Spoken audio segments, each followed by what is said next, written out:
Hello student, welcome back to my channel Samrat academy. Student, आज की video class 10th वालों के लिए सबसे ज्यादा इंपॉर्टेंट है। आज मैं आप लोगों को वायरल पेपर बताने वाला हूं 2024 का। यही पेपर आप लोगों का सामाजिक विज्ञान का 2024 बोर्ड एग्जाम में पूछा जाएगा। कोड आप याद कर सकते हो, 825 डीजी है। ठीक है, मैंने आप लोगों से वादा किया जितना मैं आप लोगों को पेपर बता रहा हूँ सारे पेपर्स आपके एग्जाम में आने वाले हैं। ठीक है, 100% सारे पेपर आपके एग्जाम में फंसेंगे। बस उन पेपरों को आप अच्छे से सोल्यूशन करके अच्छे से नोट्स बना लो। आज की वीडियो में पूरा जो सामाजिक विज्ञान का पेपर आप देख रहे हो पूरा का पूरा फुल सोल्यूशन कराने वाला हूँ। साथ ही साथ मानचित्र भी लेकर आया हूँ। मानचित्र भी आप लोगों का 10 नंबर का कराने वाला हूँ। मतलब एक भी पॉइंट आप लोगों को छोड़ने वाला नहीं हो, पूरा का पूरा फुल सोल्यूशन कराने वाला हूँ। ये बहुत ही ज्यादा इंपॉर्टेंट आप लोगों के लिए पेपर है 825 डीजी का, इसलिए पूरा का पूरा वीडियो देख लेना और सारे क्वेश्चन याद कर लेना। ये पेपर आप लोगों का 70 नंबर का पूछा जाएगा और इसको हल करने के लिए आपको 3 घंटे 15 मिनट का समय दिया जाएगा। ठीक है, यहां तक कंफर्म हो।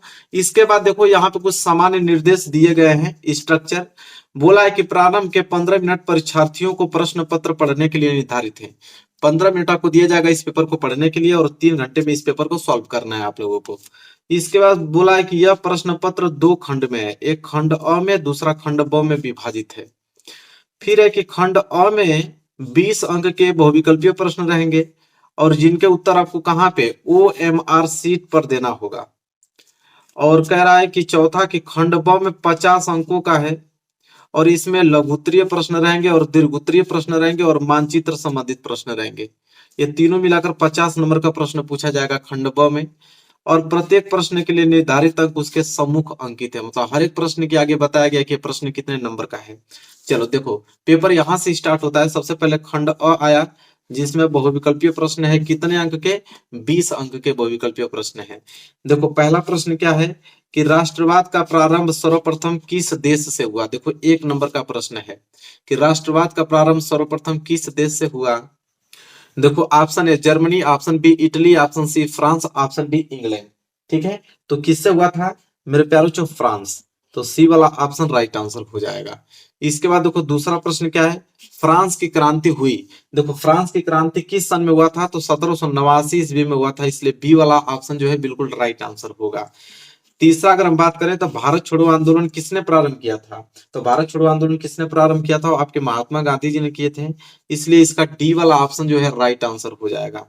चौथा है कि चौरी चौरा कांड किस वर्ष घटित हुआ। देखो चौरी चौरा कांड जो हुआ था मेरे प्यारे बच्चों वो 1922 ईस्वी में घटित हुआ था और सी वाला ऑप्शन बिल्कुल राइट आंसर हो जाएगा इसका। इसके बाद हम आगे बढ़े, पांचवा प्रश्न देखो क्या है, हिंद स्वराज पुस्तक के लेखक।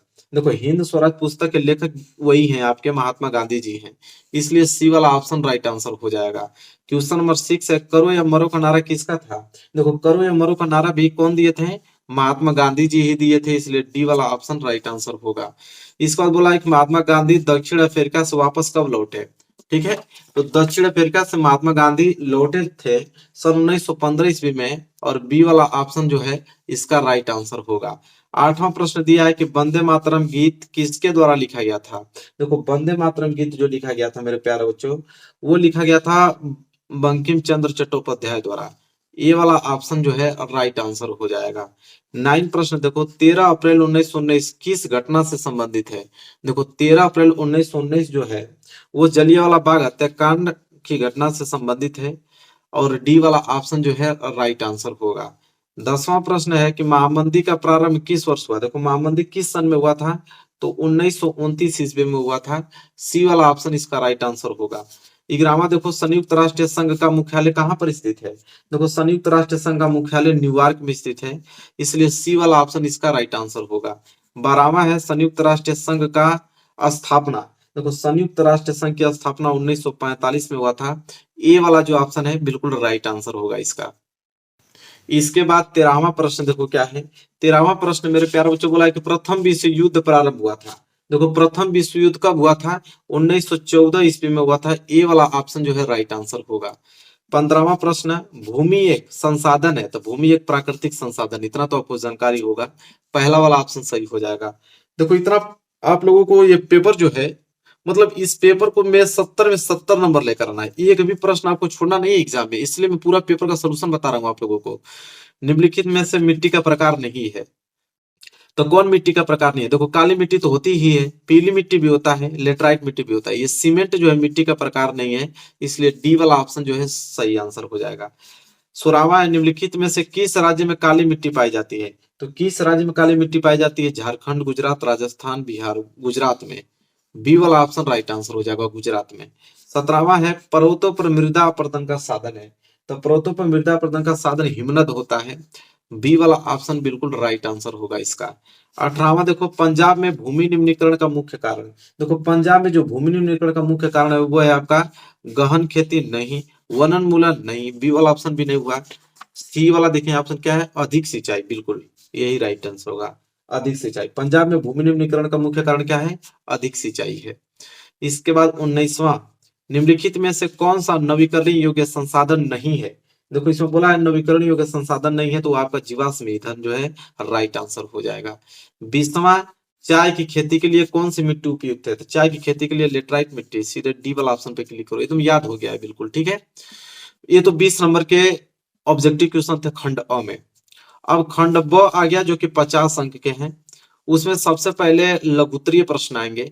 लघुत्तरीय प्रश्न में पहला प्रश्न दिया है 4 नंबर का, और बोला है कि जर्मनी का एकीकरण कैसे हुआ। अगर ये प्रश्न नहीं आता है तो अथवा करके एक ऑप्शन और दिया हुआ है कि खिलाफत आंदोलन क्यों शुरू हुआ, ठीक है। देखो दोनों में से कोई एक ही करना है कि जर्मनी का एकीकरण कैसे हुआ या खिलाफत आंदोलन क्यों शुरू हुआ। मैं पहले वाला का आंसर बता देता हूं और ये आपको होमवर्क दे देता हूं। हालांकि दोनों में से कोई एक ही करना है तो आप पहला वाला कर लीजिएगा, जर्मनी का एकीकरण कैसे हुआ, लेकिन होमवर्क भी देता रहूंगा तो आपकी जिम्मेदारी बनी रहेगी और आप भी उसको ढूंढ को लिखोगे। तो चलो जर्मनी का एकीकरण कैसे हुआ, हालांकि दोनों में से तो कोई एक ही करना है, लेकिन आप भी खोज कर इसको लिखेंगे तो बेहतर रहेगा। देखो क्या है, देखो पहला उत्तर जर्मनी का एकीकरण, लिखना कि राष्ट्रवादी भावनाएं मध्यम वर्गीय जर्मन लोगों में काफी व्याप्त थी।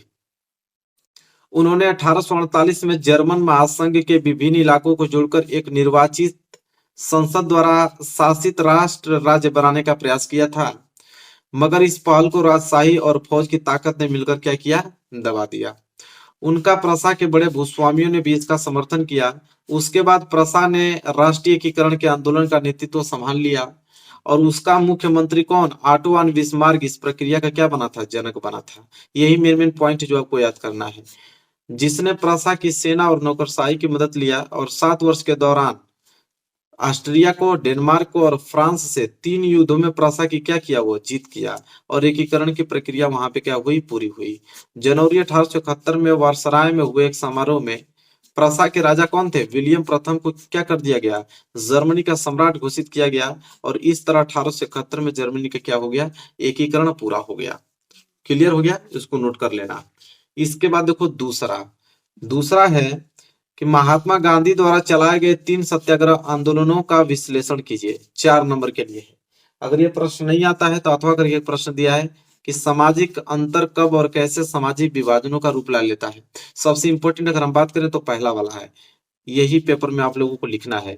महात्मा गांधी द्वारा चलाए गए 3 सत्याग्रह आंदोलनों का विश्लेषण कीजिए, यही आंसर बता देता हूँ। 4 नंबर क्लियर हो जाएगा, ठीक है। देखो उत्तर में हम लोग लिखेंगे यहाँ पे दूसरा उत्तर कि सक्रिय राजनीति में भाग लेने से पहले जो महात्मा गांधी जी थे अपने गुरु गोपाल कृष्ण गोखले के कहने पर भारत भ्रमण किया और इस दौरान उन्होंने कई स्थानों पर सत्याग्रह आंदोलन चलाए, जिनके प्रमुख हैं। कौन कौन से आंदोलन उन्होंने चलाया? देखो पहला चलाया था चंपारण आंदोलन। तो चंपारण सत्याग्रह जो आंदोलन है, हेडिंग डालना लिखना। 1917 ईस्वी में उन्होंने बिहार के चंपारण क्षेत्र का दौरा किया और वहां के किसानों को दमनकारी बागान व्यवस्था के खिलाफ सत्याग्रह करने का क्या किया? प्रेरित किया। इसके बाद दूसरा उन्होंने गुजरात सत्याग्रह आंदोलन चलाया। 1918 ईस्वी में गुजरात के खेड़ा जिले में किसानों की मदद के लिए सत्याग्रह किया, क्योंकि फसल खराब हो जाने और प्लेग की महामारी के कारण किसान लगान नहीं चुका पा रहे थे, जबकि सरकार उनसे जबरन लगान वसूल कर रही थी, ठीक है। और तीसरा आंदोलन उन्होंने चलाया अहमदाबाद सत्याग्रह आंदोलन। 1918 ईस्वी में अहमदाबाद के सूती कपड़ा कारखानों में कार्य करने वाले मजदूरों की हितों की रक्षा के लिए उन्होंने सत्याग्रह आंदोलन किया था। उपयुक्त आंदोलनों में से उन्हें सफलता भी मिली, जिस कारण आम आदमी में उनकी अलग पहचान स्थापित हुई, ठीक है। क्लियर हो गया। दूसरा प्रश्न भी हमने बता दिया आप लोगों को। इसके बाद आगे चलते हैं और देखते हैं अगला प्रश्न नंबर तीसरा। देखो क्या है, प्रश्न तीसरा है जो कि 4 नंबर के लिए है कि भारत में भूमि उपयोग के प्रमुख प्रारूपों की विवेचना कीजिए। ठीक है, 4 नंबर के लिए। अगर ये नहीं कर पाते हो तो अथवा करके दिया है कि संसाधन नियोजन की आवश्यकता क्यों पड़ती है, इस हेतु कोई 3 उपाय बताइए। मैं अथवा वाला बता देता हूँ, ये सबसे ज्यादा इंपॉर्टेंट है। ठीक है, यही एग्जाम में लिखना आप लोग। संसाधन नियोजन की आवश्यकता क्यों पड़ती है, इस हेतु कोई 3 उपाय बताना है। 4 नंबर आपको मिल जाएगा। 1 नंबर संसाधन नियोजन पे और 3 नंबर 3 उपाय पे। ठीक है, चलिए मैं इसका आंसर आप लोगों को बताता हूँ। चलो नोट करो इसका आंसर। तो देखो तीसरा का उत्तर वो भी कौन सा, अथवा। लिखना उत्तर में कि संसाधनों के विवेकहीन और अति उपयोग के कारण संसाधन नियोजन की आवश्यकता पड़ती है। इस हेतु 2 उपाय निम्नलिखित हैं। कौन कौन से, देखो मैंने 2 लिखा है लेकिन यहाँ पे 3 4 हमने बताया हुआ है। जैसे पहला, देश के विभिन्न प्रदेशों में संसाधनों की पहचान और उसकी तालिका तैयार करना। और दूसरा इसका उपाय है कि राष्ट्रीय विकास योजनाओं तथा संसाधन विकास योजनाओं के मध्य समन्वय स्थापित करना। और तीसरा है कि उपयुक्त प्रौद्योगिकी, कौशल तथा संस्थागत नियोजन ढांचे को तैयार करने के लिए संसाधन विकास योजनाएं लागू करना। और एक और मैंने बढ़ा के लिख दिया हुआ है कि क्षेत्रीय संरक्षण के साथ मानचित्र बनाना तथा संसाधनों की गुणवत्ता एवं मात्रात्मक प्रवृत्तियों का अनुमान लगाना तथा उसका क्या करना, मापन करना। 3 लिखना था, मैंने 4 बता दिया एक्स्ट्रा आप लोगों को, ताकि एक भी नंबर न कटे आप लोगों का। इसके बाद देखो चौथा प्रश्न क्या है, एक पेय फसल का नाम लिखिए और उसके उत्पादक पर प्रकाश डालिए। कितने नंबर का है, 4 नंबर का। अगर ये प्रश्न नहीं कर पाते हो तो अथवा करके एक ऑप्शन और दिया है कि वैश्वीकरण से आप क्या समझते हैं, अपने शब्दों में स्पष्ट कीजिए। ठीक है, ये दोनों प्रश्न जो है मेरे प्यारों जो इंपोर्टेंट है, मैं पहला वाला बता देता हूँ, इसको मैं होमवर्क आप दे देता हूँ। वैश्वीकरण वाला वेरी वेरी इंपॉर्टेंट ये प्रश्न है, वैश्वीकरण वाला, लेकिन होमवर्क दूंगा आपकी क्वेश्चन बैंक पे मिल जाएगा। और एक पेय फसल का नाम लिखिए और उसके उत्पादक पर प्रकाश डालिए, 4 नंबर। दोनों में से कोई एक ही करना है। तो मैं आपको बता देता हूँ चौथा वाला। देखो उत्तर लिखना कि चाय एक महत्वपूर्ण पेय पदार्थ की फसल है। चाय का पौधा जो है उष्ण और उपोष्ण कटिबंधीय जलवायु, हार्मोन्स और जीवाश्म युक्त गहरी मिट्टी तथा सुगम जल निकास वाले ढालवा क्षेत्र में उगाया जाता है। चाय की खेती के लिए वर्ष भर उष्ण, नम और पलार रहित जलवायु की आवश्यकता होती है। वर्ष भर समान रूप से होने वाली वर्षा इसकी जो कोमल पत्तियों के विकास में सहायक होती हैं। और भारत विश्व का अग्रणी चाय उत्पादक देश है। यहाँ असम, पश्चिम बंगाल, तमिलनाडु व केरल में चाय का उत्पादक प्रमुखता से किया जाता है। बस ये चौथा प्रश्न आप लोगों का समाप्त होता हुआ। अब पांचवा प्रश्न दीर्घोत्तरीय प्रश्न स्टार्ट हो गया। पांचवा प्रश्न दिया है कि महामंदी का क्या आशय है और इसके मुख्य 2 कारण बताइए और इसके 2 प्रभाव भी लिखिए, तब जाके आपको 6 नंबर मिलेगा। 2 2 नंबर, 2 नंबर तो मिलेगा कि महामंदी क्या है, फिर 2 मुख्य कारण बताओगे तो 2 नंबर मिलेगा और 2 प्रभाव बताओगे तो 2 नंबर मिलेगा। अगर ये नहीं कर पाओगे तो अथवा करके एक ऑप्शन और दिया है कि प्रथम विश्व युद्ध के विश्व पर पड़ने वाले प्रभावों का वर्णन कीजिए। ठीक है, तो मैं पहला वाला बता देता हूँ और मैं इसको आपको होमवर्क दे देता हूँ। ठीक है, महामंदी का क्या आशय है, इसके 2 मुख्य कारण और इसके 2 प्रभाव लिखिए। एग्जाम में यही वाला लिख के आना। ठीक है, ऊपर वाला देखो क्या है कि 1929, देखो 6 नंबर का तो थोड़ा बड़ा लिखना पड़ेगा आपको। 1929 की महामंदी का प्रभाव जो है भारत पर भी पड़ा। महामंदी ने भारतीय व्यापार को फौरन प्रभावित किया और 1928 से लेकर 1934 के बीच देश के आयात निर्यात घटकर लगभग आधे रह गए थे। 1928 से लेकर 1934 के बीच भारत में गेहूं की जो कीमत थी वो 50% गिर गई।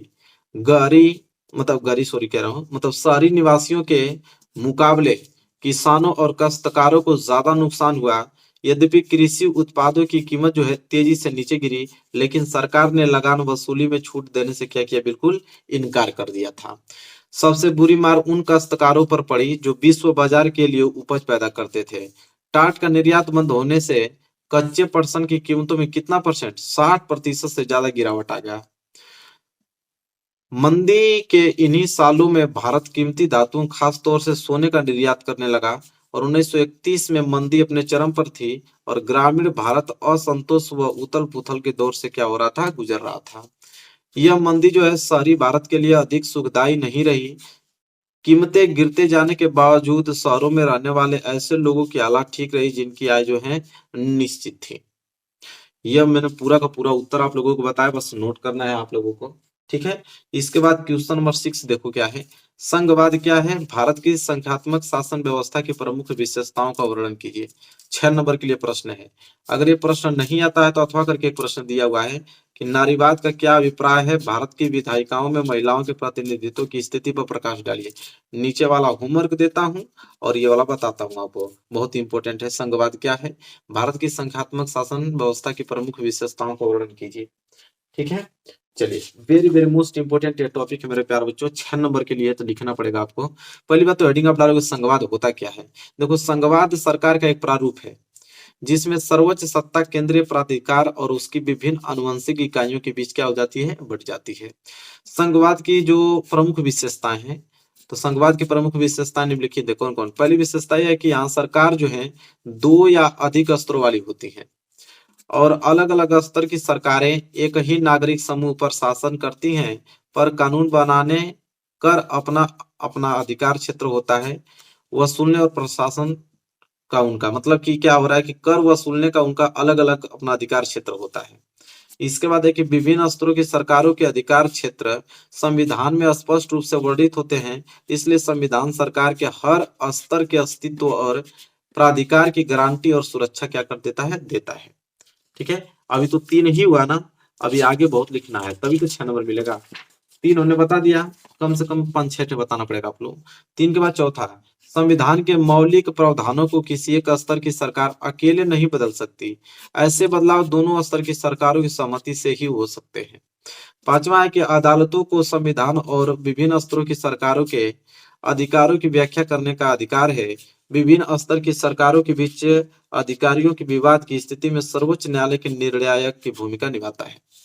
और 6वां है कि वित्तीय स्वायत्तता निश्चित करने के लिए जो विभिन्न स्तर की सरकारों के लिए राजस्व के अलग अलग स्रोत जो है निर्धारित हैं। 7वां है कि इस प्रकार संघीय शासन व्यवस्था के दोहरे उद्देश्य हैं। कौन कौन? देश की एकता की सुरक्षा करना और उसे बढ़ावा देना, तथा इसके साथ ही क्षेत्रीय विविधताओं का पूरा सम्मान करना। पूरा हमने डिटेल में लिख दिया, उसको आप नोट कर लो। इसके बाद क्वेश्चन नंबर 6 भी समाप्त हो गया। क्वेश्चन नंबर 7 देखो क्या है। क्वेश्चन नंबर 7 है मेरे प्यारे बच्चों, मृदा अपरदन का क्या अभिप्राय है और इस समस्या के समाधान हेतु कोई 4 उपाय सुझाइए। 6 नंबर का प्रश्न है। और यह नहीं आएगा तथवा करके एक और दिया है कि भारत में विभिन्न समुदायों ने किस प्रकार वन और वन्य जीव संरक्षण और रक्षण में योगदान किया है।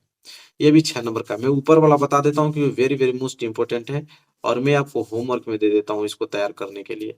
दोनों में से कोई एक ही करना है तो ऊपर वाला कर लेना। मृदा अपरदन का क्या अभिप्राय है, इस समस्या के समाधान है तो कोई 4 उपाय सुझाइए। ये बहुत ही ज्यादा इंपॉर्टेंट प्रश्न है।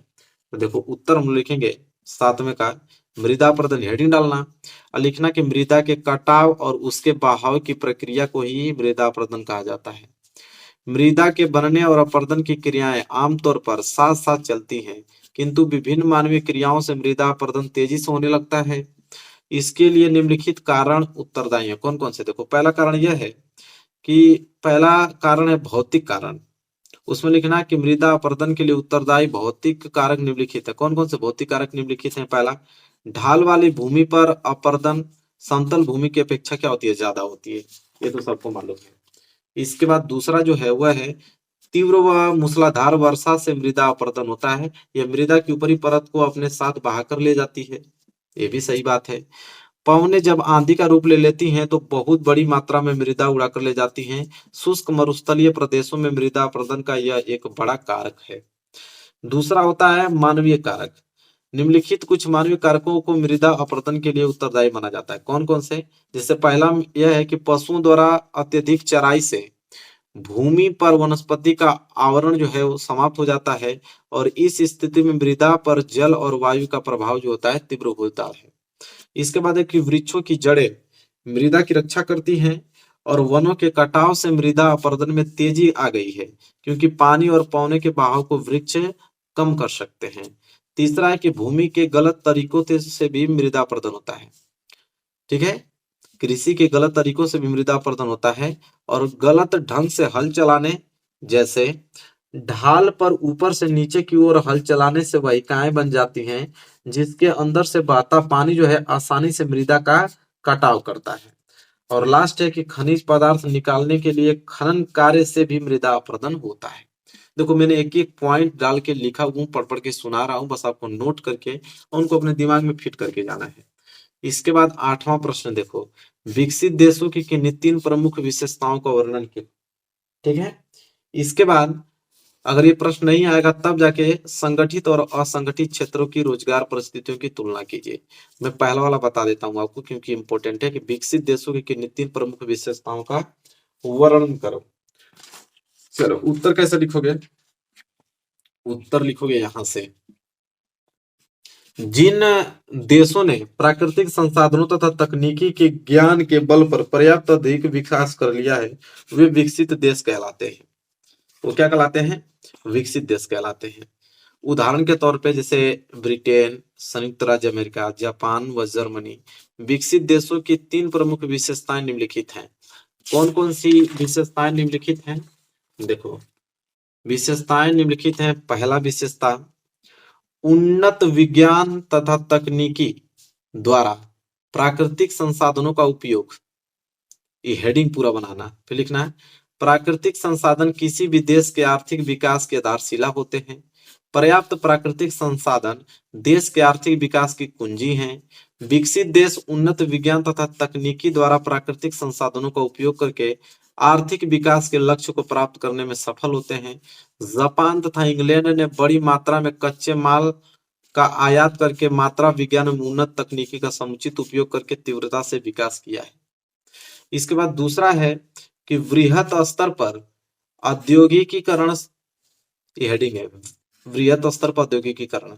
लिखना कि विकसित सभी विकसित देशों ने आर्थिक स्तर को प्राप्त करने की दृष्टि से बड़े पैमाने के उद्योगों को स्थापना वृहत स्तर पर कर रही है, मतलब कर ली है। ब्रिटेन, संयुक्त राज्य अमेरिका, जापान, जर्मनी आदि देशों ने औद्योगिकरण की ओर विशेष ध्यान दिया है। इन देशों में लोहा, इस्पात उद्योग, रसायन उद्योग, इंजीनियरिंग उद्योग, मोटर गाड़ी निर्माण उद्योग, पोत व वायुयान निर्माण उद्योग आदि का तीव्र गति से क्या हुआ है? विकास हुआ है। और तीसरा है कि अत्यधिक विकसित यातायात एवं संचार व्यवस्था। हेडिंग डाल लेना, लिखना है, विकसित देशों में यातायात एवं संचार व्यवस्था का विकास उच्च स्तर पर कर लिया गया है। इन देशों में सड़क तथा वृहत रेल पथों का जाल बिछा है। ट्रांस साइबेरियन रेलमार्ग विश्व का सबसे बड़ा लंबा रेलमार्ग है और इन देशों में रेल तथा वायु परिवहन का भी विकास कर लिया गया है। जल परिवहन नदियों, झीलों तथा नहरों द्वारा संपन्न होता है। इसके अतिरिक्त स्वचालित मोटर गाड़ियों, विद्युत रेलगाड़ियों, पनडुब्बियों, आधुनिक जलयानों तथा तीव्रगामी हवाई जहाजों ने भी इन देशों को एक दूसरे के निकट ला दिया है और इन देशों में संचार संसाधनों को भी अत्यधिक विकास हुआ है। ठीक है, देखो भाई 6 नंबर का तब मैं इतना डिटेल में लिखवा रहा हूँ आप लोगों को।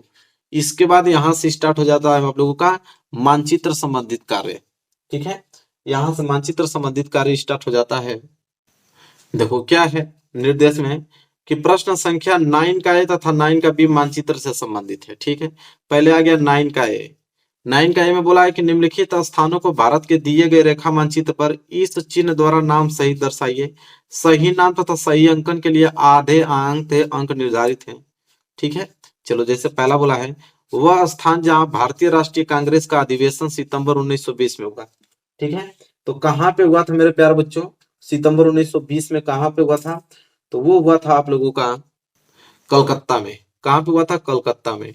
तो यहाँ पे पहले क्या लिख लेना, मैं लिख देता हूँ फिर मानचित्र पे दर्शाता हूँ। मतलब कलकत्ता में हुआ था। अब उसके लिए क्या करना पड़ेगा? आपको एक मानचित्र लेना पड़ेगा। मानचित्र आपने ले लिया।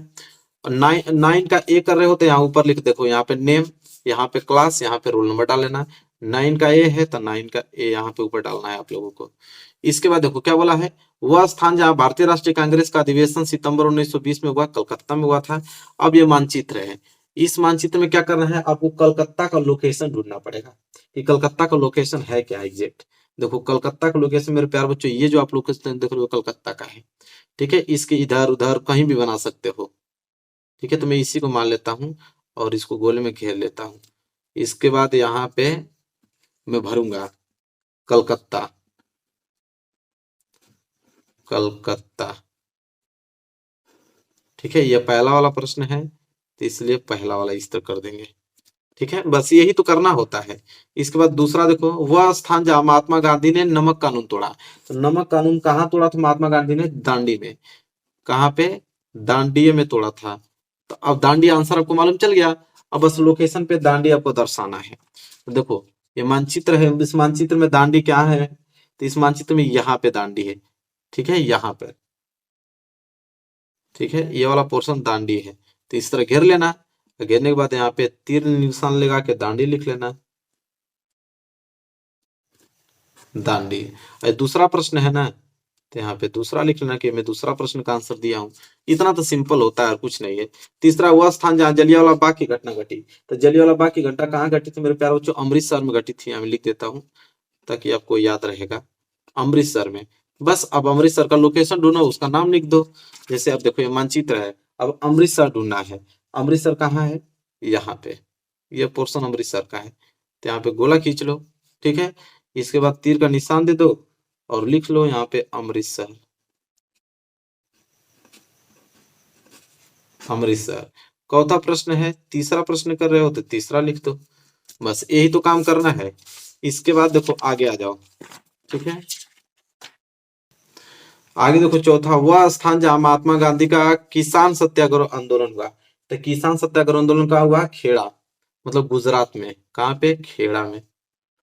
खेड़ा कहाँ पड़ता है? गुजरात में पड़ता है, गुजरात। बस खेड़ा गुजरात में। अब चलो देखते हैं गुजरात वाला पोर्शन कहाँ है। गुजरात वाला पोर्शन यहाँ पे मेरे प्यारे बच्चे, ये जो है गुजरात का पोर्शन है। इसको घेर लो और यहाँ पे तीर का निशान दे दो और यहाँ पे लिख लो खेड़ा। बस कोष्टक में गुजरात लिख लेना ताकि एग्जामिनर को पूरा समझ में आ जाएगा। गुजरात आपने लिख दिया। चौथा प्रश्न कर रहे हो, चौथा चौथा कर देना इस तरह। इसके बाद पांचवा देखो, वह जिला जहाँ चौरी चौरा कांड की घटना घटी। तो गोरखपुर में घटा था। कहाँ पे? गोरखपुर में घटा था। गोरखपुर आपने लिख लिया।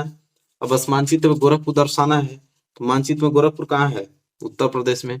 यह पोर्शन उत्तर प्रदेश का है, यहाँ पे गोला खींच लो, आ जाओ, गोरखपुर लिख लो। तो मानचित्र मैंने कहा ना कि बहुत आसान होता है मानचित्र भरना, आराम से भर के चले आना। ये पांचवा है। 9 का ए का पूरा हमने भर के दिखा दिया आप लोगों को। चलो अब 9 का बी आ गया। 9 का बी है यहाँ पे कि निर्देश दिए गए भारत के मानचित्र पर निम्नलिखित को दर्शाइए। चलो देखते हैं। पहला है यहाँ पे कि उत्तर प्रदेश की राजधानी नगर इस चिन्ह द्वारा नाम सहित दर्शाना है। तो उत्तर प्रदेश की राजधानी क्या है? लखनऊ। मालूम है ना आप लोगों को? उत्तर प्रदेश की राजधानी तो मालूम होना चाहिए, लखनऊ। अब लखनऊ को इस चिन्ह से आपको मानचित्र पे दर्शाना है। तो चलो हम लोग दूसरा मानचित्र लेते हैं। हमने एक नया मानचित्र लिया दूसरा, और यहाँ पे मैं लिखूंगा 9 का बी वाला भर रहा हूँ। 9 का ए उसमें था, इसमें 9 का बी है। तो उत्तर प्रदेश की राजधानी जो है वो लखनऊ में है। अब लखनऊ आपको ढूंढना है। ठीक है, कि इस पोर्शन में लखनऊ कहाँ है। तो यह जो आपको दिख रहा है ये लखनऊ का पोर्शन है, ये वाला, ये लखनऊ है। ठीक है, तो किस इस तरह इस चिन्ह से दर्शाना था ना, तो इस चिन्ह से लिख लेना। पहला वाला प्रश्न कर रहे हो, तीर दे देना, यहाँ पे लिख लेना लखनऊ, नाम भी बताना था ना इसका। बस हो गया। इसके बाद देखो ये वाला, नर्मदा नदी पर बना एक बांध इस चिन्ह के द्वारा नाम से बताना है। तो नर्मदा नदी पर बरगी बांध एक बना है। ठीक है, किस चिन्ह द्वारा दर्शाना है? इस चिन्ह से। देखो बरगी बांध कहाँ है? यहाँ पे, ये नर्मदा नदी है। ठीक है, दूसरा वाला प्रश्न आप कर रहे हो इस नाम से, इसी चिन्ह से करना था ना, बराबर वाला। अब बरगी बांध यहीं पे लिख लो, बरगी बांध। ठीक है, बरगी बांध। प्रश्न दूसरा कर रहे हो, बस हो गया, यही तो करना है। इसके बाद है कि दक्षिण भारत की एक प्रमुख नदी जो कि इस चिन्ह द्वारा नाम से। ठीक है, तो कौन सी नदी है? गोदावरी नदी। तो गोदावरी नदी है, तो गोदावरी नदी कहाँ पड़ता है? यहाँ पे गोदावरी नदी बहता है।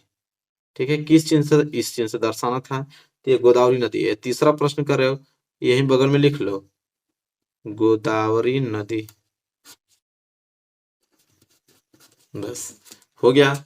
इसके बाद क्या है? भारत के किसी एक जूट उत्पादक राज्य को इस चिन्ह द्वारा नाम सहित बताइए। ठीक है, तो इस चिन्ह द्वारा भारत के किसी एक जूट उत्पादक राज्य, पश्चिम बंगाल। पश्चिम बंगाल कहाँ है, ये वाला पोर्शन, ये देख रहे हो, पश्चिम बंगाल में आता है छोटा वाला पोर्शन। यहाँ पे इस तरह कर लो, किस चिन्ह से दर्शाना था, वाई वाला ना, इस तरह था, इस चिन्ह से दर्शा दिया, तीर खींच लिया और यहाँ पे लिख दिया पश्चिम बंगाल। पश्चिम बंगाल हमने लिख दिया। कौन था क्वेश्चन था, चौथा था, हमने चौथा यहाँ पे डाल दिया, बात खत्म। इसके बाद लास्ट है कि भारत का कोई एक परमाणु ऊर्जा केंद्र इस चिन्ह द्वारा नाम से बताइए। तो कलपक्का में है परमाणु ऊर्जा केंद्र, ठीक है। कहाँ पड़ता है, यहाँ पे। किस चिन्ह द्वारा, तो इस तरह चिन्ह था, बस तीर खींच लो। पांचवा प्रश्न कर रहे हो, कलपक्कम, कलपक्कम आप यहाँ पे डाल लो, बात खत्म। ये भी पांचवा हो गया। बस ये मानचित्र हमने दर्शा दिया पूरा। और ये तो दृष्टि बाधित परीक्षार्थियों के लिए जो आंख से अंधे हैं, बस इतना ही हम लोगों को करना था।